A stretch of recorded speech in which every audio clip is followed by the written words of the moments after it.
Hello बच्चों, welcome back to my channel. कैसे हैं आप सब लोग। आप लोग की UP S C assistant accountant and auditor का जो एग्ज़ाम होने वाला है उसके लिए मॉक टेस्ट चल रहे थे। जो बिहार में जो अकाउंट क्लर्क के बच्चे हैं उनके लिए भी बहुत ही इंपॉर्टेंट हैं, तो ज़रूर से वीडियोस देखिएगा। अभी लेटेस्ट में जिस तरह से एग्ज़ाम पैटर्न आ रहा है, आप लोगों का क्वेश्चंस आ रहे हैं, उसी सेटेड क्वेश्चंस मैंने इसमें इंक्लूड किए हैं। तो प्रीवियस वीडियोस अगर नहीं देखी है तो ज़रूर से देख लीजिएगा। आज की वीडियो में भी ऐसे ही कुछ इंपॉर्टेंट क्वेश्चंस रहेंगे, तो आइए वीडियो को शुरू करते हैं। लेकिन जिन बच्चों ने अभी तक सब्सक्राइब नहीं किया है, सब्सक्राइब ज़रूर से कर लीजिएगा और वीडियो को लाइक भी करिएगा। आइए शुरू करते हैं। A document which sets out the responsibility of the person engaged in the routine of and the procedures, forms and records required for budgetary control is called। एक दस्तावेज जो बजटीय नियंत्रण के लिए आवश्यक प्रक्रियाओं, प्रपत्रों और अभिलेखों की दिनचर्या में लगे व्यक्तियों की जिम्मेदारी निर्धारित करता है, उसे कहा जाता है बजट केंद्र, बजट रिपोर्ट, बजट नियंत्रक, बजट मैनुअल। जैसे कि हमने प्रीवियस पेपर में देखा है कि बहुत से क्वेश्चंस आपके आए हैं बजट और बजटरी कंट्रोल से रिलेटेड। तो प्रीवियस वीडियो में भी मैंने बजट से रिलेटेड क्वेश्चंस शामिल किए थे। इस वीडियो में आपके बजटरी कंट्रोल से रिलेटेड क्वेश्चंस रहेंगे।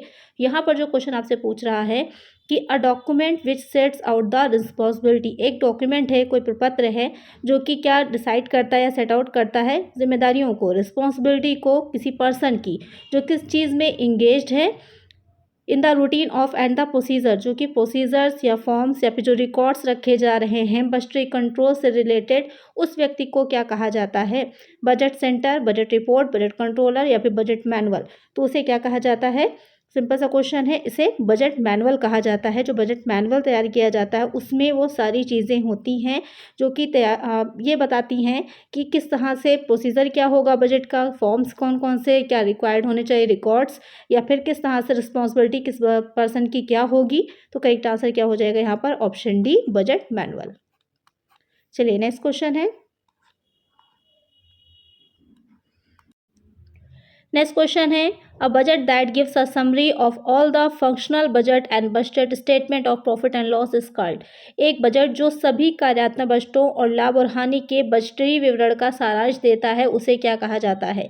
लचीला बजट, मास्टर बजट, प्रदर्शन बजट, शून्य आधार बजट। क्वेश्चन क्या कह रहा है कि एक बजट है जो कि एक समरी देता है, सभी फंक्शनल बजट जो प्रिपेयर किए गए हैं उनकी एक समरी, एक सारांश के तौर पर एक बजटेड स्टेटमेंट देता है जो प्रॉफिट और लॉस का होता है। तो उस बजट को क्या कहते हैं, तो वो आपका मास्टर बजट कहलाता है। एक आंसर क्या हो जाएगा, ऑप्शन बी होगा। जो मास्टर बजट प्रिपेयर किया जाता है वो एक समरी की तरह होता है। नाम से ही क्लियर हो रहा, मास्टर बजट कोई ऐसी चीज़ है जैसे मास्टर की होती है, वो सभी जितने भी रूम्स होते हैं सबका लॉक खोल सकती है, सेम वैसे ये मास्टर बजट होता है। इसको देख के आप बाकी सारे बजट जितने भी बनाए गए हैं उस संस्था में उसका एक आइडिया लगा सकते हैं। एक आंसर क्या हो जाएगा, ऑप्शन बी हो जाएगा। चलिए नेक्स्ट क्वेश्चन है, budget which remains unchange regardless of the actual level of activity is known as. Budget जो गतिविधि के वास्तविक स्तर की परवाह किए बिना अपरिवर्तित रहता है उसे कहा जाता है। निश्चित बजट, कार्यात्मक बजट, लचीला बजट, नगद या फिर रोकड़ बजट। क्वेश्चन क्या कह रहा है कि जो अनचेंज रहता है, कोई भी लेवल ऑफ एक्टिविटी हो, एक्चुअल लेवल कितना रहेगा या जितना भी है, जैसे कि आपने एक बजट जो प्रिपेयर किया था, सपोज कर लीजिए वो 5,000 यूनिट्स का प्रिपेयर किया था, क्योंकि बजट जो होता है वो पहले से प्रिपेयर होता है, आपको पहले ही पता है, एस्टिमेटेड होता है, अनुमानित होता है। लेकिन एक्चुअल प्रोडक्शन जो हुआ है वो सिर्फ 4,000 यूनिट्स का ही हुआ है। तो वहाँ पर एक्चुअल क्या है, 4,000 है, लेकिन आपने प्रिपेयर किया था 5,000 का। तो वहाँ पर ये रहता है कि वो बजट सही स्थिति नहीं दर्शा पाएगा, सही सिचुएशन को नहीं दिखा पाता है। वो बजट कौन सा बजट हो जाता है, तो उसे कहते हैं फिक्स्ड बजट। स्थिर बजट भी कहा जाता है, निश्चित बजट भी कहा जाता है, इसको ध्यान में रखिएगा। जो स्थिर बजट, फिक्स बजट बनाया जाता है वो एक ही एक्टिविटी लेवल के लिए प्रिपेयर किया जाता है, जैसे 5,000 का है तो 5,000 का। वही फ्लेक्सिबल बजट जो होता है तो वो आपकी कई सिचुएशंस के लिए प्रिपेयर किया जाता है, जैसे कि 5,000 यूनिट के लिए भी प्रिपेयर करेंगे, 4,000 के लिए भी प्रिपेयर करेंगे, 3,000 के लिए भी। और ये देखा जाता है किस में उत्पादन करने पर हमको ज़्यादा प्रॉफिट हो रहा है, ज़्यादा लाभ हमको हो रहा है, कंट्रीब्यूशन ज़्यादा हमको मिल पा रहा है, उसी के अकॉर्डिंग क्या रहता है आगे हम अपनी प्रोडक्शन करते हैं। तो वो फ्लेक्सिबल बजट हो जाता है। और फिक्स बजट केवल एक ही स्तर के लिए प्रिपेयर किया जाता है, केवल एक ही लेवल पे प्रिपेयर किया जाता है। तो यहाँ पर करेक्ट आंसर होगा ऑप्शन ए। चलिए नेक्स्ट क्वेश्चन है, A factor which limits the activities of an undertaking and which is taken into account while preparing budget is known as। एक कारक जो किसी उपक्रम की गतिविधियों को सीमित करता है और जिसे बजट तैयार करते समय ध्यान में रखा जाता है, उसे क्या कहेंगे?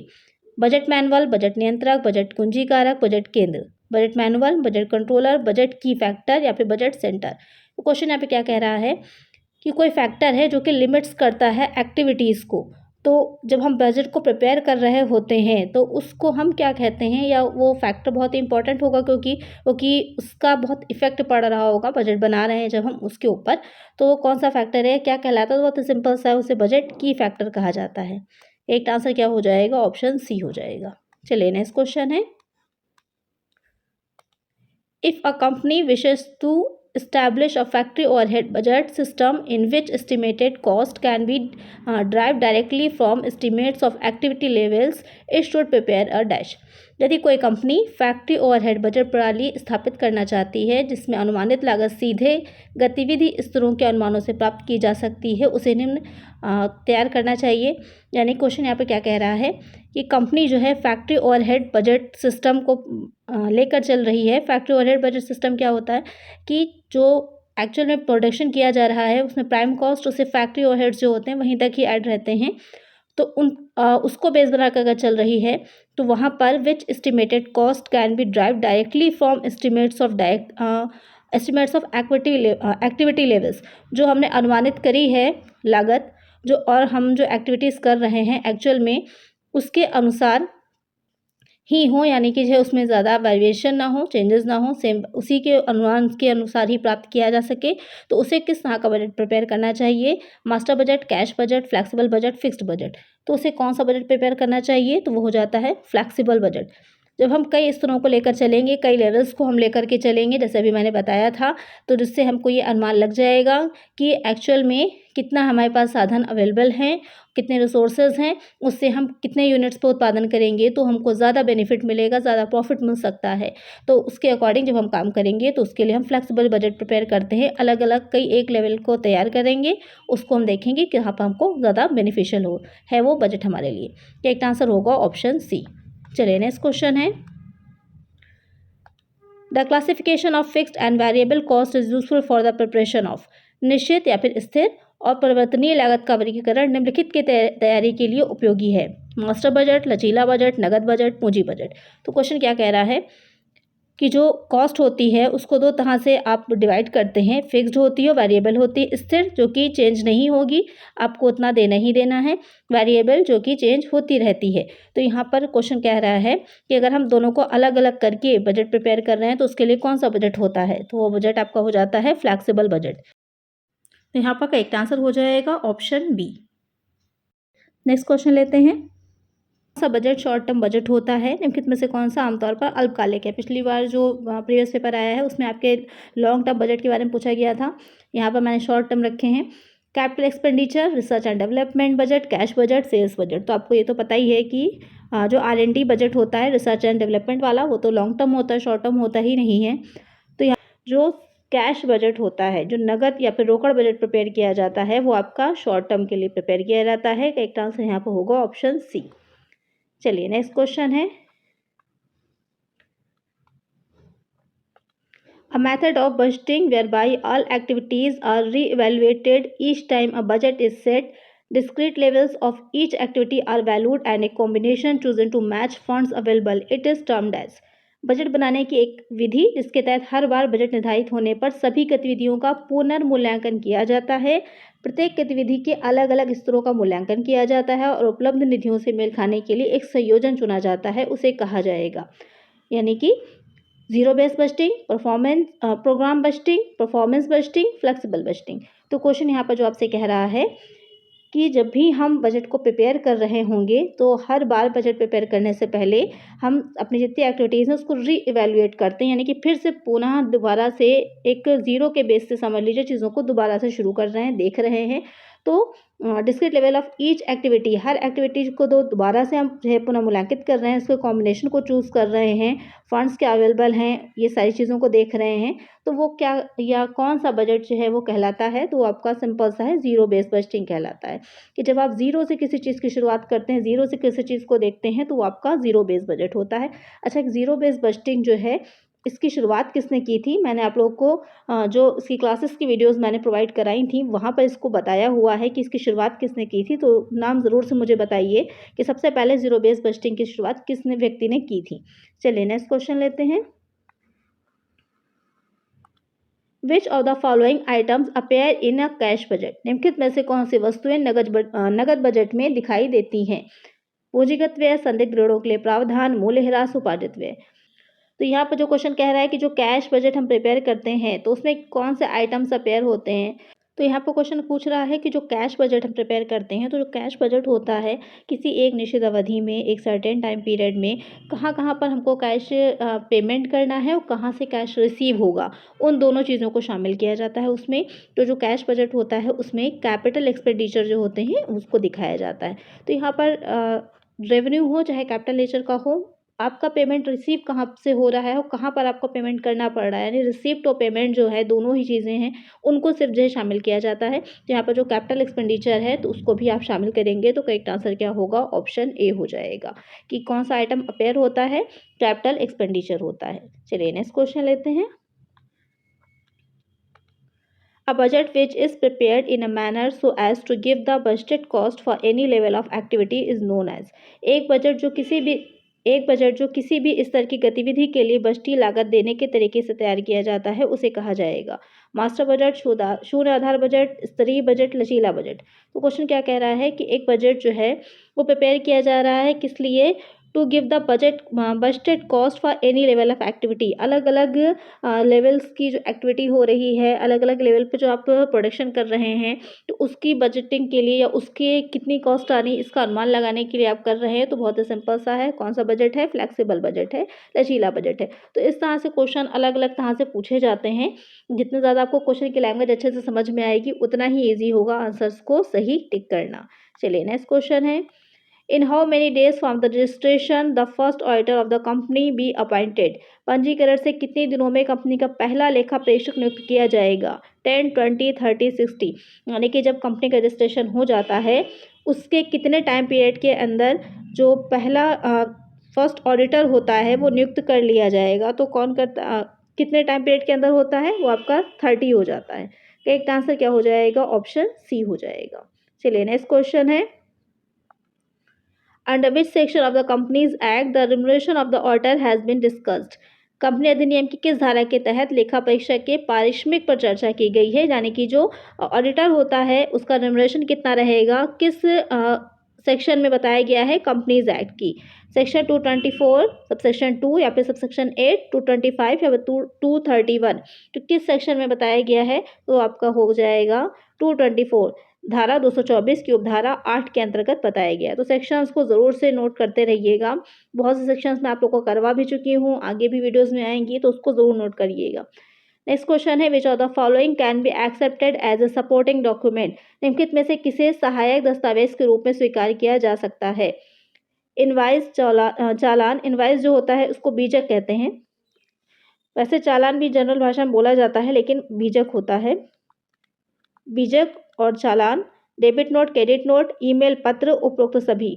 तो यहाँ पर कौन से ऐसे डॉक्यूमेंट हैं जिनको आप सपोर्टिंग डॉक्यूमेंट के तौर पे, यानी कि जब वाउचिंग का काम होता है, प्रमाणन का काम हो रहा होता है, तो वहाँ पर वो प्रमाणक की तरह, वाउचर्स की तरह यूज़ किए जा सकते हैं।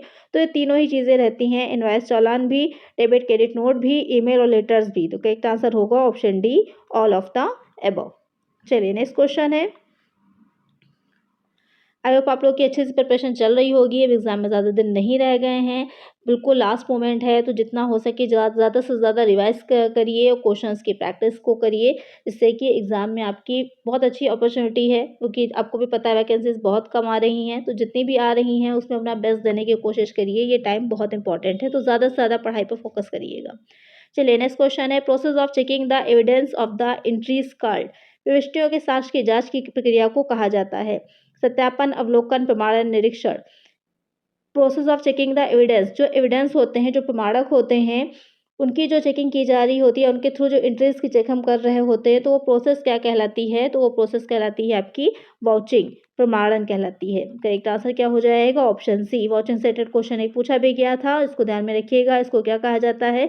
इसको प्रमाणन को अंकेक्षण की रीढ़ की हड्डी भी कहा जाता है, इसको भी ध्यान रखिएगा। बैकबोन ऑफ ऑडिटिंग भी कहा जाता है, इसको ज़रूर से ध्यान में रखिएगा। ये डायरेक्टली क्वेश्चन पूछा जा सकता है कि बैकबोन ऑफ ऑडिटिंग क्या है, तो वो आपका वाउचिंग हो जाती है। डायरेक्ट क्वेश्चन ये आपका बन सकता है। चलिए नेक्स्ट क्वेश्चन है, the defined period of auditing is, लेखा परीक्षा की निश्चित अवधि क्या है? 1 वित्तीय वर्ष, 2 वित्तीय वर्ष, 3 वित्तीय वर्ष, 5 वित्तीय वर्ष। तो जिस तरह से फाइनेंशियल पीरियड आपका 1 वर्ष का होता है, जब वो समाप्त हो जाता है तो आप फाइनेंशियल अपने जो फाइनल अकाउंट्स प्रिपेयर कर लेते हैं। जैसे ही फाइनल अकाउंट्स प्रिपेयर हो जाते हैं उसके बाद ही ऑडिटिंग की जाती है, तो इसकी अवधि भी क्या होती है? 1 फाइनेंशियल ईयर होती है। करेक्ट आंसर क्या हो जाएगा? ऑप्शन ए हो जाएगा। चलिए नेक्स्ट क्वेश्चन है, rate of health education cess on total income is, कुल आय पर स्वास्थ्य और शिक्षा उपकर की दर क्या है? 2%, 3%, 4%, 5%। बहुत ही अच्छा क्वेश्चन है कि जो हेल्थ और एजुकेशन सेस लगाया जाता है टोटल इनकम पर, जब हम टोटल निकाल लेते हैं इनकम, उसके बाद उसको टैक्सेबल इनकम निकालते हैं। टैक्सेबल इनकम निकालने के बाद उस पर हम लगाते हैं education, health and education cess.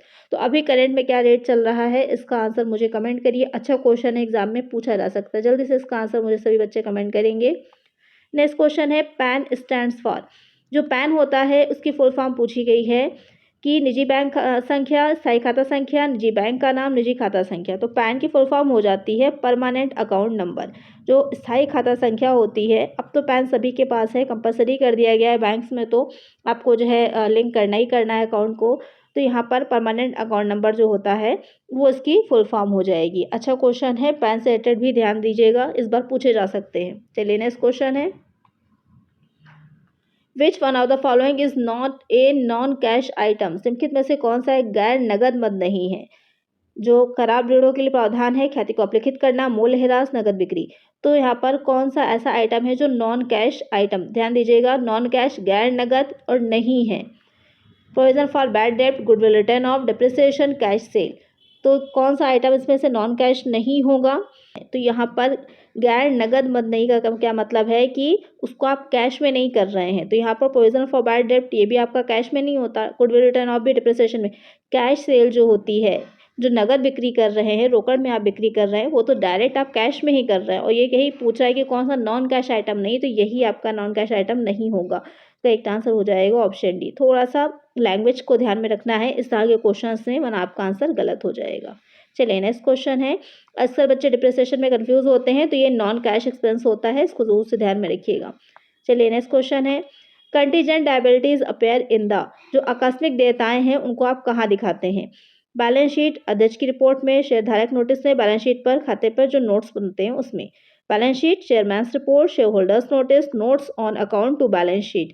तो यहाँ पर जो बैलेंस शीट बनाई जाती है उसके नीचे कुछ नोट्स, टिप्पणियाँ दी जाती हैं, वहाँ पर दिखाया जाता है कंटीजेंट लायबिलिटीज़ को, ध्यान में रखिएगा। करेक्ट आंसर है ऑप्शन डी, बहुत इंपॉर्टेंट क्वेश्चन है ये, अक्सर एग्जाम में पूछा जाता है। चलिए नेक्स्ट क्वेश्चन है, the basic accounting equation is, यहाँ पर मूल लेखांकन समीकरण आपसे पूछे गए हैं। अभी तक जो आपने पढ़े थे थोड़ा सा उससे डिफरेंट है ये क्वेश्चन। तो यहाँ पर कौन सा करेक्ट होगा ये आपको बताना है। Stock holders equity is equal to assets minus liability, profits is equal to revenue minus cost, assets is equal to liabilities minus stock holders equity, net worth is equal to assets plus liabilities. तो accounting equations मैंने आपको बहुत बार पढ़ाई हैं, कई बार से related questions भी करवाए हैं, तो आई होप सभी को इसका आंसर पता होगा। तो जल्दी से मुझे इसका करेक्ट आंसर कमेंट करिएगा कि क्या सही बेसिक अकाउंटिंग इक्वेशन होगी। तो आज की वीडियो में इतना ही। अगर वीडियो अच्छी रही होगी, क्वेश्चंस बहुत अच्छे अच्छे मैं लेकर के आ रही हूँ, तो उन सारे क्वेश्चंस को जोर से सॉल्व करते रहिएगा, एग्जाम में आपके बहुत हेल्पफुल रहेंगे। तो आज की वीडियो में इतना ही। अगर वीडियो अच्छी लगी लाइक करिएगा, चैनल पर नए सब्सक्राइब करिएगा और फ्रेंड्स साथ वीडियो को शेयर करिएगा। मिलते हैं नेक्स्ट वीडियो में। Thank you.